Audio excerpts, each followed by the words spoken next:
hadirat Bapak dan Ibu sekalian jemaah kuliah Masjid Al-Azhar Kalimalang rahimahumullah. Alhamdulillah kita ucapkan syukur kepada Allah Subhanahu wa taala pada pagi hari ini, walaupun sejak pagi sejak subuh diguyur dengan hujan yang deras.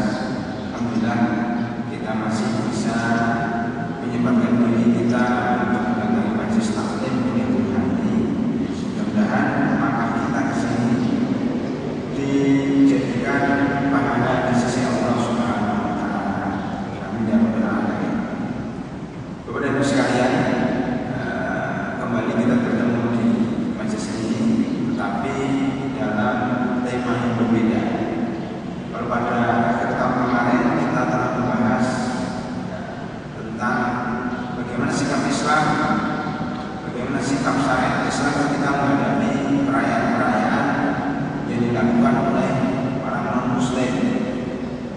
Maka pada awal tahun ini, sebagaimana sudah jelaskan tadi, kita akan membahas secara rutin, insya Allah setiap 2 bulan sekali, tentang fikih muamalah. Fikih muamalah, bil khusus fikih jual beli. Karena muamalah itu mencakup seluruh hubungan manusia dengan manusia, termasuk di dalamnya jual beli, pernikahan. Itu juga masuk muamalah, karena menikah, seorang laki-laki menikah dengan perempuan itu muamalah. Bagaimana hukum keluarga, hukum warisan dan seterusnya, itu di dalam masuk di dalam muamalah. Tetapi kalau disebut kata muamalah lebih cenderung kepada fikih jual beli. Kalau fikih nikah disebut dengan al-ankihah atau kita bernikah. Jadi muamalah di sini adalah maksudnya fikih jual beli, halal dan haram dalam urusan jual beli. Tentunya pembahasan sangat panjang, perlu disampaikan setiap 2 bulan sekali, dan kita dalam 1 tahun itu sudah ada gambaran mana jual beli yang diharamkan, mana jual beli yang diharamkan. Tetapi pada pagi hari ini dan berikutnya, sebelum kita masuk kepada fikih jual beli, maka baiknya kita akan bahas tentang bagaimana sistem ekonomi Islam, karena ini juga masuk muamalah.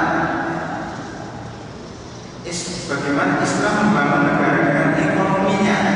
Kita lihat sekarang negara Indonesia termasuk negara yang ekonominya belum mampan. Terbukti banyak orang yang masih miskin.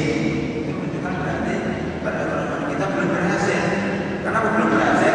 Karena belum menggunakan sistem Islam. Salah satu bentuk sistem Islam adalah jual beli yang diharamkan di dalam Islam, meninggalkan jual beli yang diharamkan. Tadi pembaca Al-Quran telah membaca di awal bacaannya, membaca surah Al-Baqarah yang berhubungan dengan infak dan riba. Infak sesuai dengan Islam, riba bertentangan dengan Islam.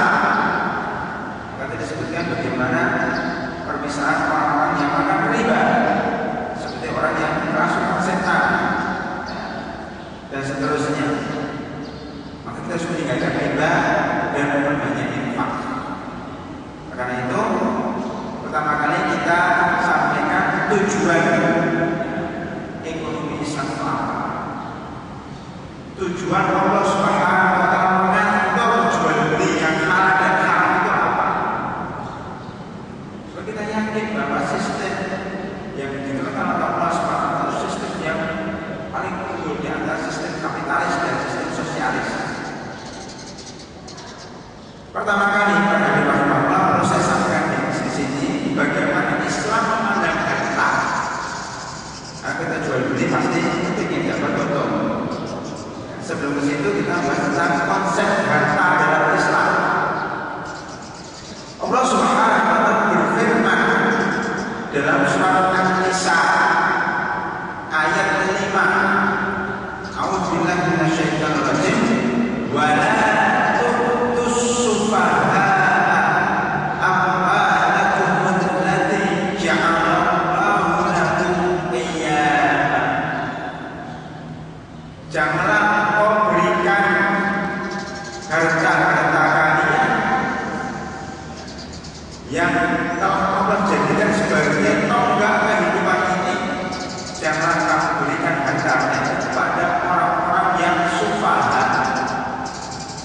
Sufaha itu apa? Sufaha itu adalah orang yang tidak bisa mengelola harta dengan baik. Sufaha adalah orang yang tidak bisa menggunakan harta dengan baik. Jadi Islam juga mengatur penggunaan harta. Islam bukan tidak sholat, tidak zakat, tidak haji, tidak puasa, tapi juga cara mengelola harta dengan baik. Pertama kali di sini kita melarang memberikan uang harta kepada orang yang tidak bertanggung jawab. Orang yang tidak bisa mengelola harta ini, contohnya anak kecil. Anak kecil kan belum tahu nilai sebuah uang, sehingga kadang-kadang uang itu menjadi dibuang-buang, disobeki untuk mainan. Padahal uang punya nilai. Jangan berikan uang kepada anak kecil yang belum bisa menggunakan uang. Yang kedua, yang tidak bisa menggunakan uang adalah orang dewasa yang idiot, orang dewasa yang kehilangan akalnya, yang gila.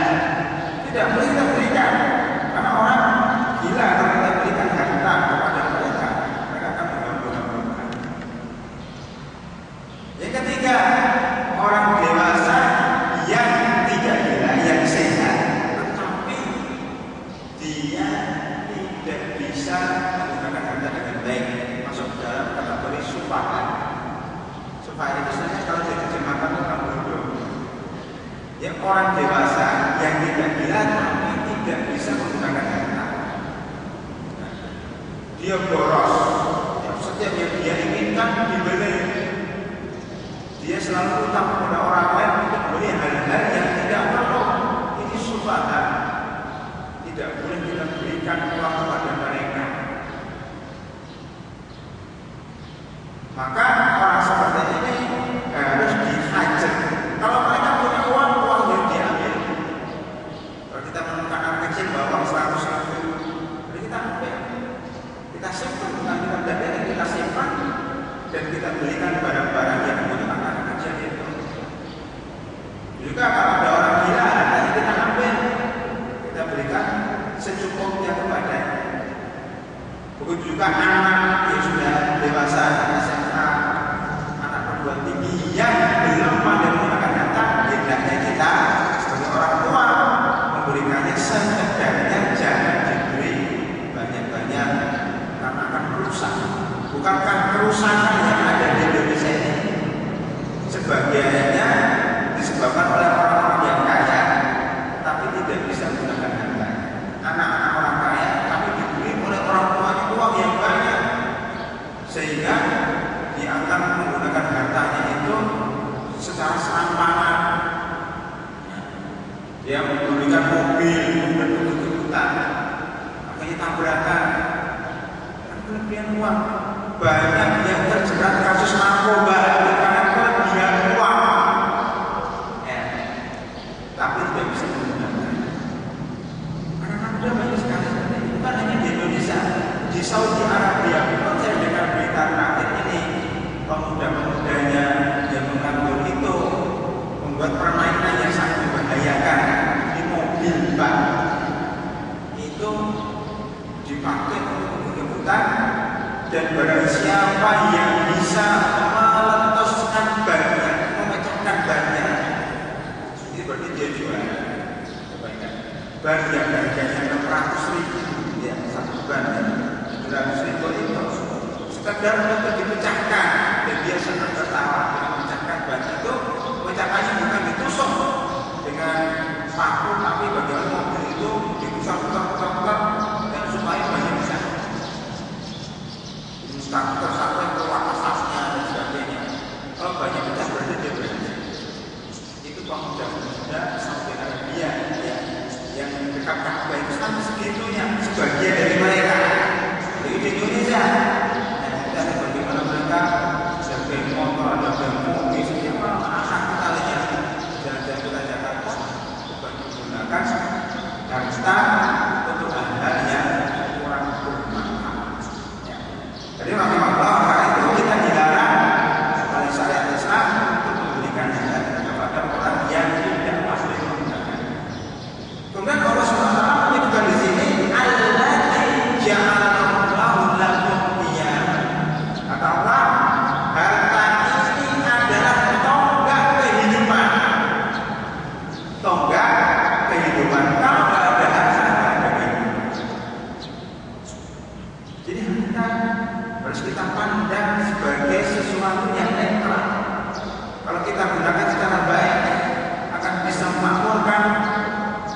ini, tetapi kalau kita tidak bisa menggunakan dengan baik, maka akan menjadi rusak bumi ini. Jadi dalil bahwa harta tonggak kehidupan adalah firman Allah SWT dalam surat An-Nisa ayat 5. Jadi kalau harta sebagai tonggak kehidupan ini kita pakai dengan baik, maka Allah menyebutnya sebagai sebuah kebaikan. Jadi harta di dalam Al-Quran kadang-kadang disebut dengan kebaikan. Kita lihat contohnya dalam surat Al-Baqarah 272. Surat Al-Baqarah 272, Allah Subhanahu wa taala berfirman, "Wa ma tunfiqu min khairin falianfusikum." Apa-apa yang kamu infakkan dari kebaikan, yang kamu infakkan dari harta yang baik. Memang ada harta yang baik, ya. Harta yang baik itu harta yang dipakai untuk kemaslahatan, tetapi harta baik. Harta yang baik itu harta yang dipakai untuk maksiat. Maka di sini Allah Taala menyebutkan harta sebagai sebuah kebaikan. Apa-apa yang kamu infakkan dari harta yang baik, maka sebenarnya untuk diri kalian sendiri. Ini falsafah infak. Jadi kalau kita infak ini sebenarnya kita tidak rugi. Kalau kita infak, insya Allah pahalanya untuk kita di dunia dan di akhirat. Di dunia dan di akhirat. Di dunia ketika kita infak di jalan Allah, ikhlas karena Allah, maka paling pertama kita dapatkan hati kita menjadi tenang. Kelihatannya sejuk gitu kalau kita bisa menginfakkan harta. Yang kedua, Allah akan memudahkan segala urusan kita dengan infak itu. Infak itu memudahkan urusan, menolong dari para bahaya. Banyak kisah yang menyebutkan hal itu. Salah satunya adalah kisah tiga orang yang terjebak dalam gua. Tiga orang yang terjebak dalam gua, secara teori dia akan mati, mereka akan mati, tapi karena mereka punya anak-anak infak di jalan Allah, yang satu menginfakkan hasilnya kepada ponakannya, yang biasanya dia utang kepada ikhlasnya. Yang satu adalah pengusaha yang menginfakkan usahanya kepada pegawainya. Yang satu yang berbagi kepada orang tuanya. Semuanya boleh berinfak, sehingga tiga orang itu bisa keluar dari kematian karena menginfakkannya.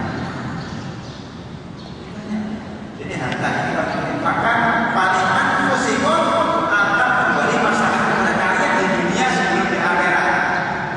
Terus, wa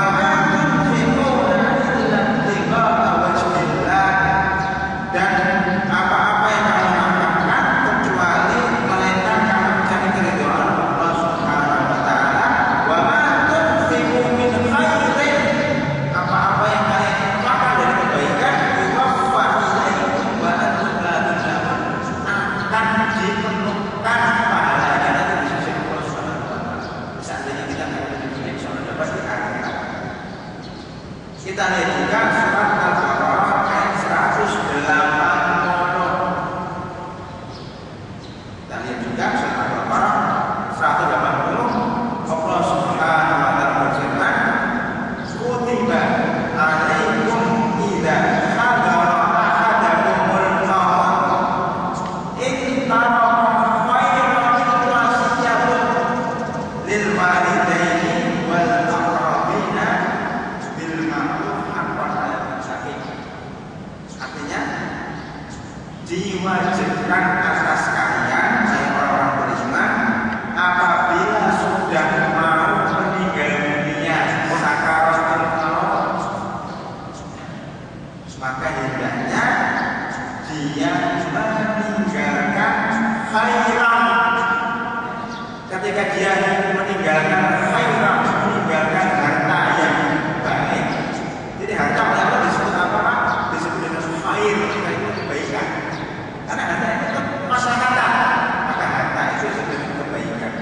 jika seseorang mau meninggal dunia, hendaknya ketika dia meninggalkan harta yang banyak, hendaknya dia berwasiat untuk lil walidaini, untuk ibu dan bapaknya, wal aqrabin bil ma'ruf, dan karib kerabatnya. Ini dulu Bapak dan Ibu sekalian, dulu pertama kali wasiat itu dibolehkan kepada bapak dan ibu dan ahli waris. Tetapi ayat ini kemudian hukumnya, bacaannya masih, tapi hukumnya dihapus dengan hadis dan ayat warisan yang lain. La wasiyata lil waris, tidak ada wasiat kepada ahli waris. Kenapa tidak boleh wasiat? Karena wasiat ini jumlahnya maksimal sepertiga dari seluruh harta miliknya. Sedangkan ahli waris sudah mendapatkan jatah lewat warisan. Kalau dia memberi wasiat lagi, numpuk hartanya pada orang tersebut. Sedangkan yang lainnya butuh harta, maka itu wasiat sejak itu dialihkan kepada orang yang tidak mendapatkan warisan, bukan ahli waris. Sepertiga. Jadi makanya ada seorang yang meninggal dunia, punya anak 4, punya ibu, punya bapak. Maka anak 4 ini akan dapat warisan, dan orang tua juga dapat warisan. Kemudian dia berwasiat, saya wasiatkan sepertiga dari harta saya sudah dibagikan warisan kepada anak yatim yang bukan keluarganya. Itu boleh. Atau dibagi kepada kerabat yang belum dapat warisan. Supaya apa? Supaya kita itu merata. Maka di sini Allah Subhanahu wa taala menyebut harta itu dengan khairan, suatu kebaikan. Jadi rahimahullah, selain itu Allah Subhanahu wa taala menyebut harta sebagai perhiasan. Perhiasan apa? Perhiasan itu sesuatu yang diletakkan aksesoris supaya indah, ya. Yang punya menjadi, ya, dengan pintu-pintunya diwarna-warni supaya indah. Ya. Perempuan menggunakan gelang dan anting-anting supaya indah. Mobil di aksesoris supaya indah. Dan dunia ini akan jelek kalau ada harta, karena harta itu adalah perhiasan. Allah Subhanahu wa taala berfirman dalam surat Al-Kahfi, surat Al-Kahfi surat ke-18 ayat 46, al-malu wal banuna zinatul hayatid dunya. Harta dan anak itu perhiasan kehidupan dunia ini. Kalau nggak ada anak, nggak ada harta, masa keluarga aja yang sudah menikah punya harta, kalau nggak punya anak rasanya sepi deh. Rumah kalau nggak ada anak, nggak ada perhiasan. Apalagi kalau nggak ada anak, nggak ada harta, nggak ada semangat untuk hidup. Karena itu harta dan anak adalah perhiasan dunia. Kalau dipakai untuk kehidupan akhirat, akan di jalan Allah, maka tentunya akan menjadi lebih baik bagi kita. Ya. Kemudian harta itu juga dimulaikan oleh Allah Subhanahu wa taala dalam surat An-Nur ayat 33. Allah Subhanahu wa taala berfirman, wa atuhum mimma lillahi alladzi ataakum. Wahai umat Islam, infakkanlah, berikanlah kepada mereka dari harta Allah yang diberikan kepada kalian. Jadi harta itu milik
Wasayujanna wal atqa, dan orang akan dijauhkan dari orang-orang yang bertakwa. Siapa orang bertakwa itu? Alladzi yu'ti malahu yatazakka.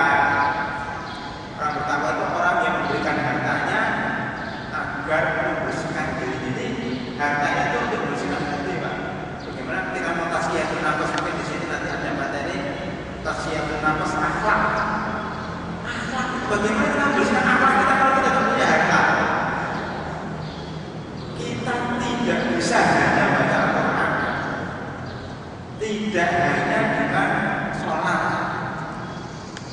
tetapi membersihkan hati akhlak supaya bagus juga harus dengan memberikan harta kepada orang lain.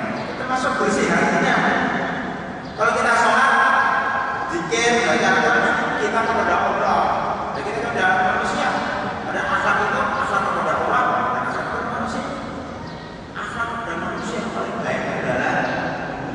Uang kepada orang lain. Makanya salah satu cara tazkiyatun nafas, ya, biar nafas kita, jiwa kita bersuci, berikan uang kepada orang lain. Jadi kita bersih.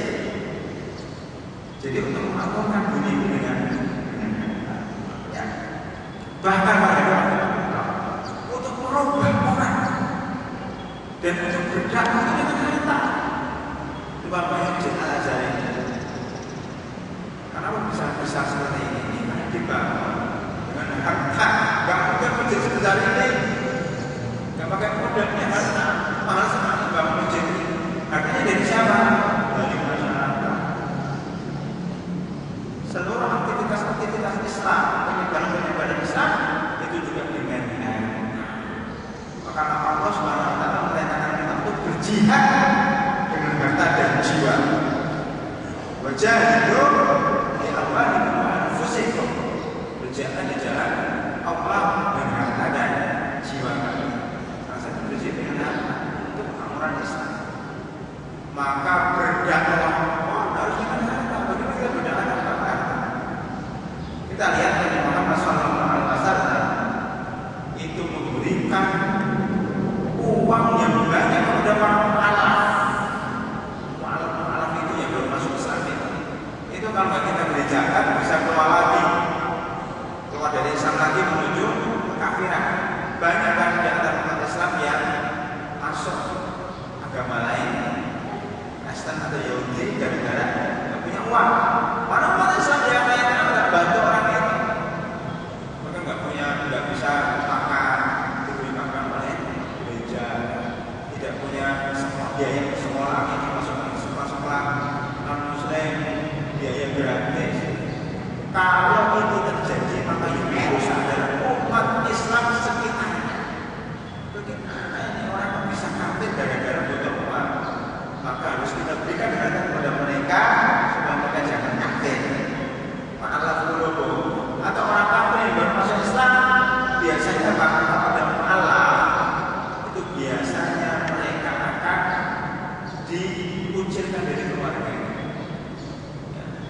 Diputuskan hubungan bisnisnya, diputuskan biaya sekolahnya, kemudian diputuskan hubungan kekeluargaan. Jadi kita bingung ya, mau kemana? Maka zakat diberikan kepada orang Allah yang seperti ini. Dulu pada zaman Nabi Muhammad SAW, ketika beliau perang membuka kota Makkah, kemudian membuka kota Taif, itu banyak orang-orang yang baru masuk Islam, bahkan orang kafir diberikan oleh Allah Subhanahu Wa Taala harta yang banyak. Salah satunya Abu Sufyan, juga Sufyan bin Umayyah, itu diberi satu orang diberi 100 onta, satu orang diberi 100 onta. Satu onta itu harganya seperti satu mobil, tergantung ontanya besar atau kecil, gemuk atau kurus. Mobilnya kan ada yang bekas, juga baru macam-macam. Ada yang harganya 1 juta, ada harganya 80 juta, ada harganya 200 juta, ada harganya 300 juta, ada harganya 400 juta. Itu mobil. Diberi 100 mobil bayarnya. Ya.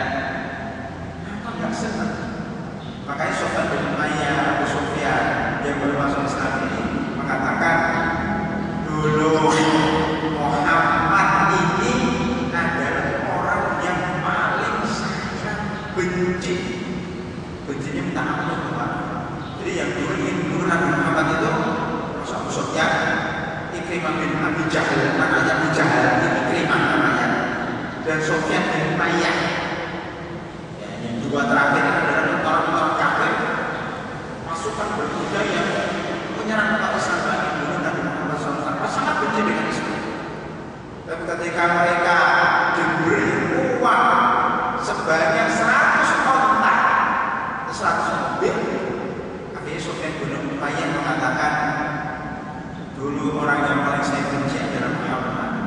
Tetapi ketika dia sudah memberikan harta sebanyak ini, sekarang hati saya berubah dan saya katakan orang yang paling saya cintai di dunia ini adalah Muhammad. Kenapa? Karena telah memberikan uang kepada saya. Ya, Pak. Jadi hati itu bisa dibeli dengan uang, bukan hanya hati, suara juga. Ya, ketika pemilu dibeli dengan uang. Jadi orang itu apa saja bisa dibeli dengan uang. Ya, keadilan pun bisa dibeli dengan uang. Kalau orang jahat itu ya merusak ya tatanan hukum di Indonesia dengan uang, dengan menyuap, dengan korupsi, maka mestinya umat Islam hendaknya memperbaiki Indonesia dengan uang juga. Ya, orang-orang yang Islamnya kurang bagus diberi uang supaya Islamnya bagus. Orang-orang kafir diberi uang supaya masuk Islam. Boleh.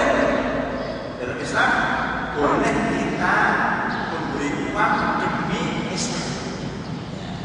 Diberi uang banyak tapi dia masuk Islam. Tidak apa. Itu nggak suap. Yang namanya zakat. Infak sedekah agar mereka masuk Islam. Satu bisa kita suruh bahkan Rasulullah SAW tidak memberi orang Ansar yang pernah mengikutnya dari Madinah ikut perang itu pernah komplainnya apa? Mereka mengatakan di belakang, tidak di depan, maka di belakang. Bisik-bisik, gimana sih Nabi Muhammad ini? Kami ikut perang sejak dari Madinah ke Mekah, untuk membela beliau sejak dari awal.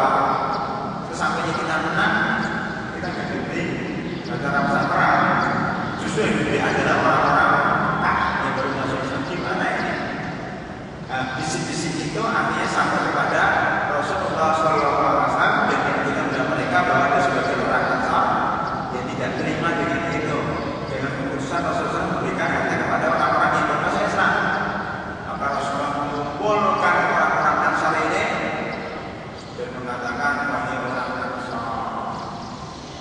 orang-orang penduduk kota Madinah, kalau seandainya saya boleh memilih, saya akan memilih jadi orang Ansar. Kalau orang Ansar melewati satu jalan dan orang lain mengikuti jalan yang lain, maka saya akan mengikuti jalan yang orang Ansar. Kalau bukan karena hijrah, saya akan masuk orang Ansar. Wahai orang-orang Ansar,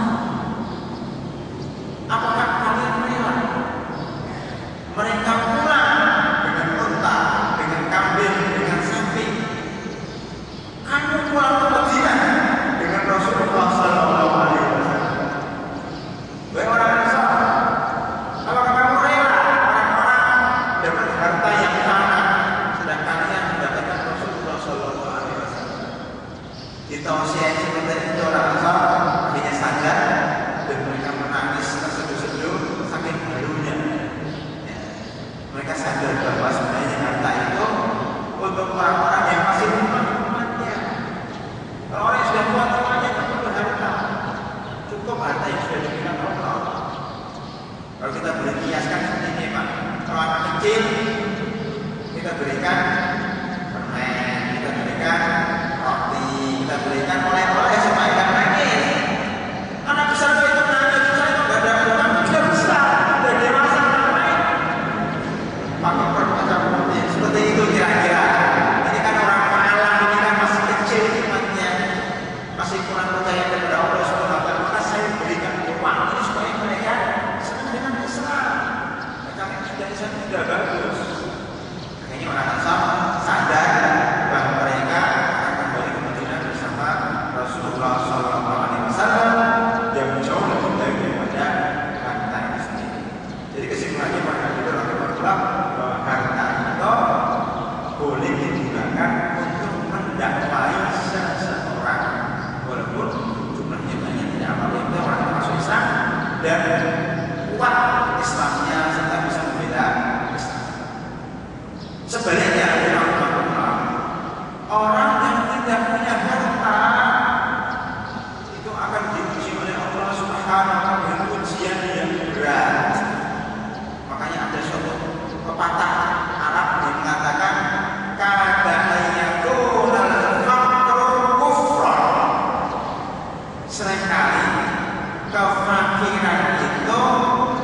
bisa-bisa menjerumuskan seseorang kepada kekafiran. Kalimatnya kan ada sama, kafir, kafir, itu dibalik saja. Kafirnya taruh depan, kafirnya taruh belakang. Kalau kafir, kafirnya taruh depan, kafirnya taruh belakang. Itu hampir mirip. Karena kalau kafir lebih cenderung kepada kekafiran. Ini bisa kita lihat dalam kehidupan sehari-hari. Orang yang kafir kan akibatnya sudah dibenci. Kalau orang paling kuat, mandiri, tidak butuh disuap, diajak untuk tidak agama sudah punya uang apa ya?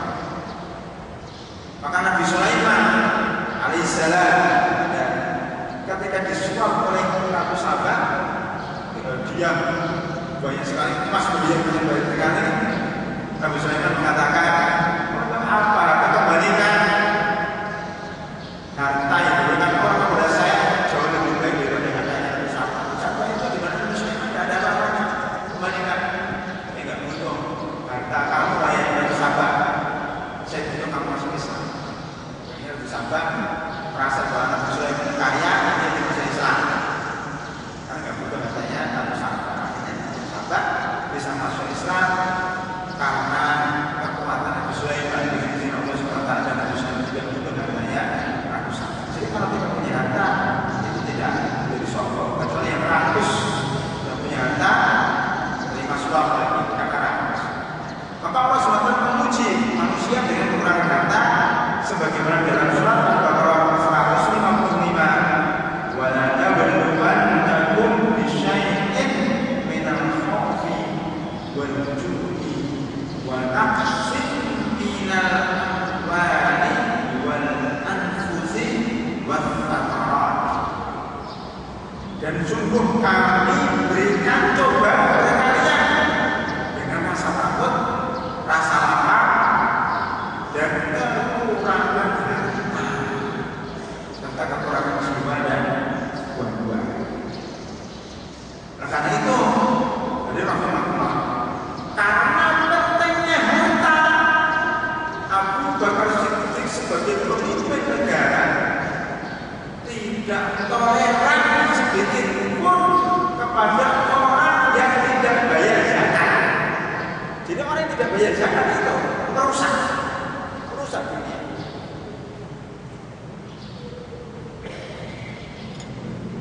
Pokoknya gini, lihat Indonesia kenapa rusak? Karena umat Islamnya tidak bayar zakat, atau zakatnya tidak dikelola dengan baik. Makanya rusak. Bangun ini kurang dana, bangun ini kurang dana, bangun jalan tol kurang dana, jalan-jalan itu banyak rusak, kurang dana. Kurang dana, misalnya diberi banyak karena kurang dana, karena zakatnya tidak dikumpulkan. Banyak paham. Maka Abu Bakar Siddiq mengatakan, kalau seandainya orang-orang itu tidak memberikan zakat walaupun seputas tali, ambil saja, maka saya berani, kami bunuh. Lihat, dulu dari Rasulullah, ketika Rasulullah SAW masih hidup, orang-orang Arab di pinggiran itu banyak zakat. Tapi ketika Rasulullah meninggal dunia, mereka katakan, Nabi Muhammad sudah meninggal dunia, apa kita bayar zakat sama Abu Bakar Siddiq? Tidak mau bayar zakat. Mereka sholat tapi tidak bayar zakat. Ada yang murtad juga. Maka Abu Bakar Siddiq mengatakan, ya nggak bayar zakat, saya berani. Karena nggak bayar zakat berarti juga nggak sholat. Yang dizakat antara sholat dan zakat, dan saya berani. Maka terjadilah perang. Ini yang namanya perang murtad atau perang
Dan orang tersebut kena pajak bukan itu.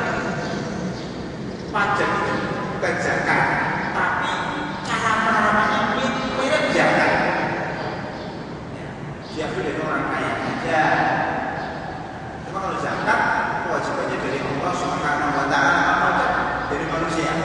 Ya itu masyarakat saja. Kalau zakat dari Allah Subhanahu wa taala. Karena itu kalau zakat ini diperdayakan yang perlu pajak sebenarnya. Karena pajak ada kan zakatnya tidak diperdayakan, bukan diperdayakan. Zakat itu subhanallah Indonesia kita Pak. Makanya Abu Bakar Siddiq memerangi orang yang tidak bayar zakat. Kenapa?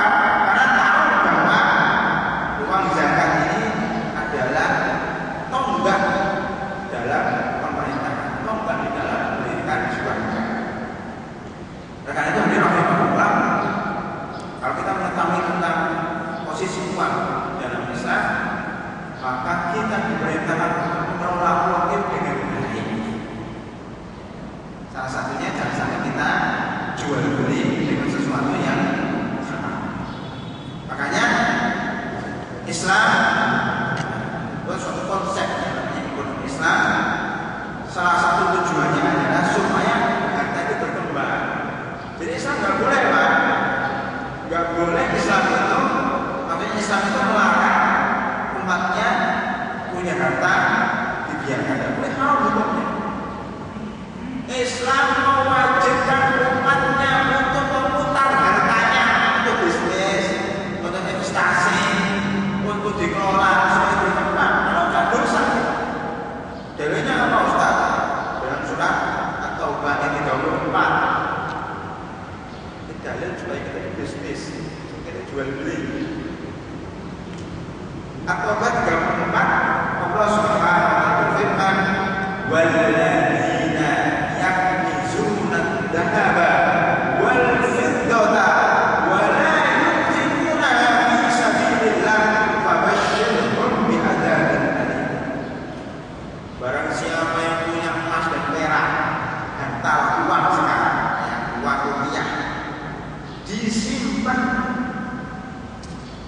tidak diinvestasikan, tidak dipakai untuk bisnis, tidak dibelikan barang yang dijual, tidak dipakai untuk bangun rumah, tidak dipakai untuk beli mobil, tidak dipakai untuk beli motor, disimpan saja.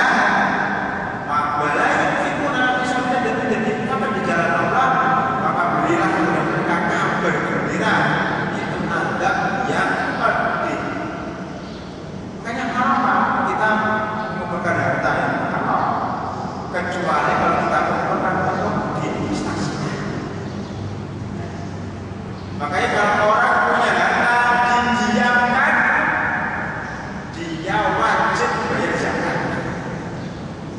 Kalau punya uang 40 juta Pak, nganggur, 40 juta itu nganggur di bank, di tabungan, atau kita simpan di laci, 40 juta selama 1 tahun, maka kena sanksi. Sanksinya apa? 2,5% harus dikeluarkan di jalan Allah, wajib 2,5% dari 40 juta, sekitar 1 juta. Ya, itu dikeluarkan dari 40 juta. Kenapa? Nganggur hartanya. Karena itu Islam tidak mewajibkan umatnya kalau uangnya dipakai, wajib zakat, wajib pakai. Makanya mobil, punya mobil, wajib zakat nggak Pak? Enggak. Kenapa? Oh, dipakai mobilnya. Tapi kenapa zakat? Nah, ini bedanya. Kalau zakat itu harus dipakai nggak kena. Tapi kalau pajak, mobil dipakai kena pajak. Semakin baru mobilnya semakin tinggi pajak. Motor juga kena pajak. Bangunan rumah juga kena pajak. Jadi pajak di mana-mana.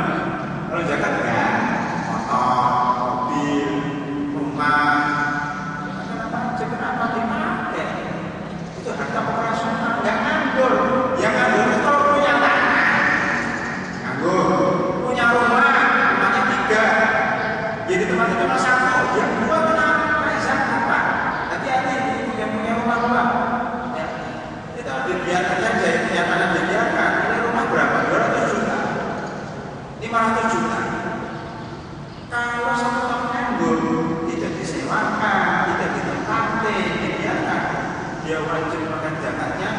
500 juta dan 2,5%. Berapa? Uang 12 juta kan? 12 juta dikeluarkan. Makanya jadi aja bisa itu mengecek jamaah-jamaah yang punya rumah 3 nggak nganggur. Itu jangan banyak yang rumah yang satu rumah 12 juta. Nggak boleh menganggurkan rumah dan tanah. Makanya sewakan rumah itu sama orang lain. Kalau menyewakan suatu rumah orang lain punya rumah, insya Allah tidak kena zakat. Jadi tidak boleh membiarkan tanah nganggur, tidak boleh membiarkan uang nganggur, tidak boleh membiarkan tanah nganggur. Punya tanah apa gitu, dibiarkan saja. Dosa ya itu, dosa. Makanya Rasulullah Shallallahu Alaihi Wasallam bersabda, maka lahu ardun fal yazra'ha aw liyamnaha akhahu fal yazra'ha aw liyamnaha akhahu liyamnaha akhahu fa in aba fal yumsik ardun. Barang siapa yang punya lahan tanah anggur, hendaknya ditanami.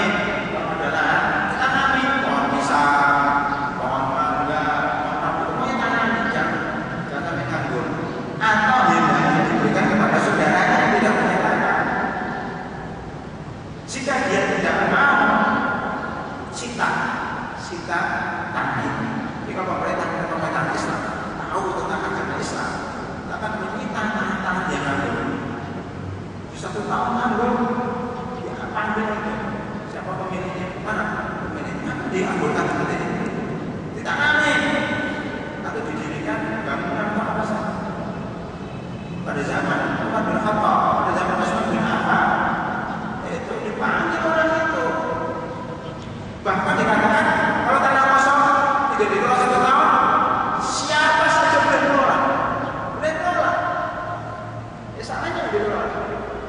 Cuma nanti bagaimana itu tanah kita yang menolak yang sewanya, atau yang punya tanah setelah dikelola membeli tanahnya sudah membeli isinya itu dari yang menolak. Jadi tidak ada yang mendahului itu istilah nganggur. Makanya di dalam sabda lain Rasulullah bersabda, man ahya al-dar ma'itatan fahiyalahu. Barang siapa yang membuka lahan, membuka lahan, kemudian dia menghidupkan maka dia menjadi miliknya. Subhanallah. Karena Islam itu mengajar kita bekerja, berinvestasi, jual beli. Karena fikir jual beli itu Pak, itu tidak terbatas pada jual beli. Nanti pembahasan masuk kepada bagaimana kita mengelola sawah. Dan nanti pengelolanya sama dengan sawahnya begitu dijual. Namanya musyawarah. Dan juga fikir jual beli, menyewakan rumah, maka jual jasa, namanya ijarah, masuk jual beli juga. Semua ya pergerakan ekonomi ini, aktivitas ekonomi ini disebut dengan fikir jual beli. Walaupun itu jual beli jasa, namanya menyewakan. Itu tidak pahami. Jadi sebelum kita katakan halal haram, kita harus paham dulu bahwa hal seperti itu sangat dianjurkan, bahkan diwajibkan Islam untuk menggerakkan ya harta yang Allah berikan kepada kita. Nah, jadi umpamanya ada seseorang yang meminjamkan ada tanahnya yang digarap, dosa. Tidaknya orang yang menggarap, orang yang menggarap, tapi setengah-setengah.